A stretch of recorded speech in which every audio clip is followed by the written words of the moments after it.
Bismillahirrahmanirrahim. Assalamualaikum warahmatullahi wabarakatuh. Halo anak-anak, bagaimana kabarnya? Semoga hari ini kalian sehat ya. Oke, sebelum memulai pembelajaran, marilah kita berdoa terlebih dahulu. Berdoa dimulai. Selesai. Pada kesempatan kali ini, Ibu akan menjelaskan materi selanjutnya, yaitu pada KD 3.2, yaitu pada materi anabolisme. Nah, anabolisme ini yaitu pembelajaran biologi di kelas 12, yaitu dengan saya pengampunya adalah Bu Suciani Awaliyah. Sebelum memulai pembelajaran, Ibu akan menjelaskan tujuan pembelajaran terlebih dahulu. Yang pertama yaitu adalah menjelaskan pengertian dari anabolisme. Yang kedua yaitu adalah menjelaskan komponen-komponen yang berperan dalam fotosintesis. Yang ketiga itu adalah membedakan reaksi terang dan reaksi gelap dalam mekanisme fotosintesis. Yang keempat itu adalah membedakan proses pembentukan ATP melalui jalur siklik dan non-siklik. Dan yang kelima adalah menjelaskan kemosintesis. Selanjutnya, pembahasan apa yang akan kita bahas? Yang pertama itu adalah pengertian dari anabolisme, yang kedua adalah fotosintesis, yang ketiga adalah reaksi terang, yang keempat adalah reaksi gelap, dan yang kelima adalah kemosintesis. Yang pertama adalah kita bahas tentang pengertian anabolisme. Sebelum memulai tentang anabolisme, minggu lalu Ibu sudah menjelaskan tentang materi katabolisme. Apa sih bedanya dengan anabolisme? Kalau kemarin katabolisme itu adalah perubahan reaksi dari senyawa kompleks menjadi senyawa sederhana. Sedangkan kalau anabolisme adalah reaksi penyusun senyawa sederhana menjadi senyawa kompleks yang sifatnya itu membutuhkan energi atau namanya adalah energonik. Dalam anabolisme dibagi menjadi dua, yaitu adalah asimilasi atau penyusunan senyawa anorganik menjadi organik, contohnya adalah fotosintesis, dan yang kedua adalah polimerase, yaitu adalah penyusunan senyawa organik sederhana menjadi kompleks, contohnya adalah glukosa menjadi amilum. Selanjutnya yaitu adalah kita bahas tentang fotosintesis. Fotosintesis ini dia terjadi di bagian daun. Daun ini dia memiliki beberapa struktur daun. Salah satunya itu adalah kloroplas. Di dalam kloroplas ini dia terdapat grana dan stroma, yaitu grana ini sebagai tempat reaksi terang dan stroma ini adalah tempat dari reaksi gelap. Bagaimana reaksi dari fotosintesis? Reaksinya itu adalah 6CO2 ditambah 6H2O yang dibantu oleh cahaya dan klorofil menghasilkan C6H12O6 dan 6O2. Proses dari fotosintesis ini ada dua, yaitu adalah reaksi terang dan reaksi gelap.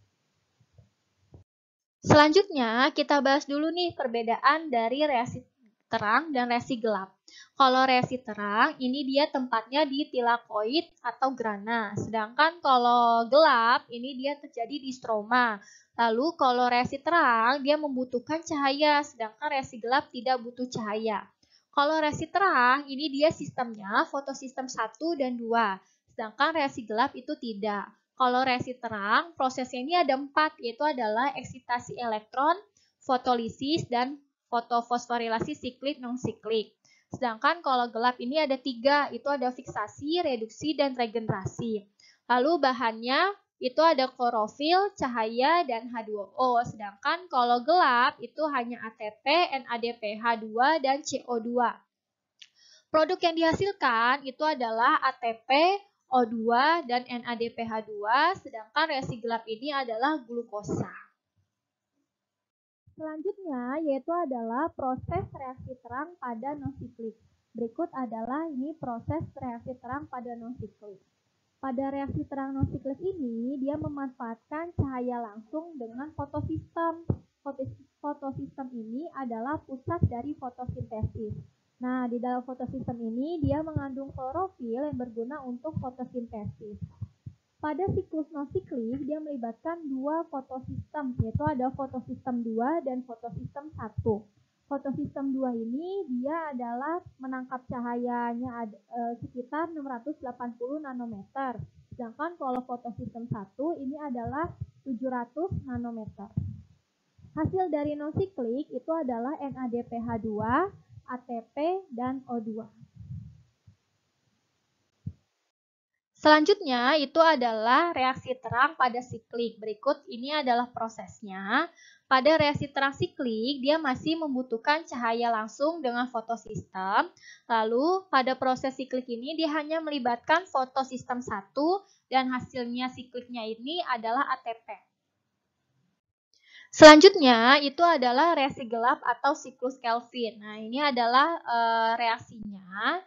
Pada reaksi gelap atau siklus Kelvin, dia tanpa membutuhkan cahaya atau sumber energi. Pada reaksi gelap ini, dia ada 3 tahap, itu ada fiksasi, reduksi, dan regenerasi. Fiksasi ini, dia pengikatan 6CO2 oleh 6 RUBP menjadi 12 PGA. Lalu kalau reduksi ini adalah pengubahan 12 PGA menjadi 12 PGAl, dengan menggunakan energi dari ATP dan NADPH2 dari reaksi terang. Lalu nanti 2 PGAl-nya ini dari 12 PGAl akan masuk ke dalam tahap sintesis menjadi glukosa.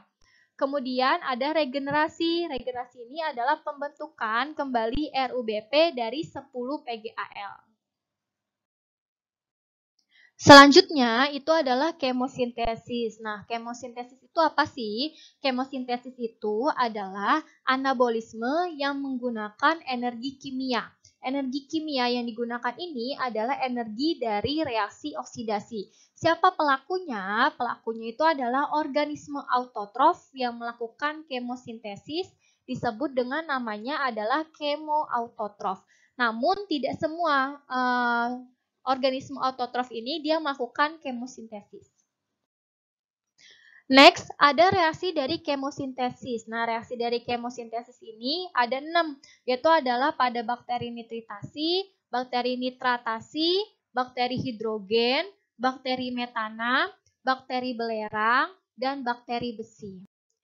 Selanjutnya, Ibu akan memberikan latihan soal yang harus kalian jawab di buku tulis. Apabila ada materi yang tidak paham, kita akan diskusikan di dalam Google Classroom. Silakan boleh dicatat.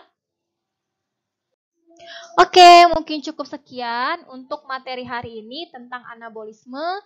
Kurang lebihnya mohon maaf. Wassalamualaikum warahmatullahi wabarakatuh.